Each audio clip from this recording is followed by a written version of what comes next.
mkuu wa idara ya usalama wa taifa anateuliwa na rais wa Tanzania bara na wa Zanzibar, na msaidizi wake anateuliwa na rais, ni mteule wa rais. Na kwa ujumla wake kwamba kiongozi mkuu wa idara ya usalama wa taifa na wa pili na watatu na wa nne, hawa wote kusema kweli wanapatikana kutokana na mapenzi mema ya rais wa nchi. Hiyo ni kweli, mapenzi mema ya rais wa nchi. Inaweza isiwe moja kwa moja, lakini ni wateule wa rais wa nchi. Sasa na vile vile kama rais wa nchi akijisikia kwa sababu za maslahi ya nchi au ya uongozi hakutaki, pia wanaondolewa na kiongozi wa nchi, wanateuliwa na kiongozi wa nchi na wanaachishwa kazi na kiongozi wa nchi.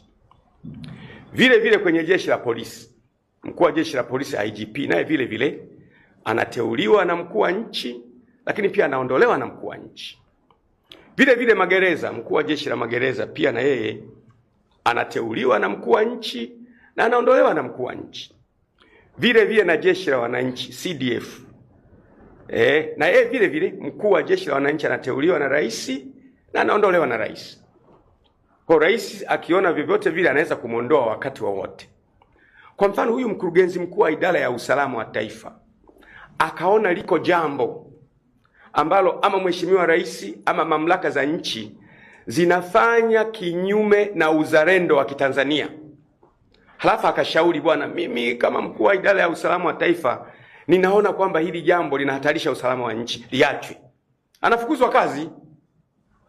Lakini alichofukuziwa sio kwamba amefanya kosa, anatetea maslahi ya nchi, ndio maana kimemfanya afukuzwe kazi.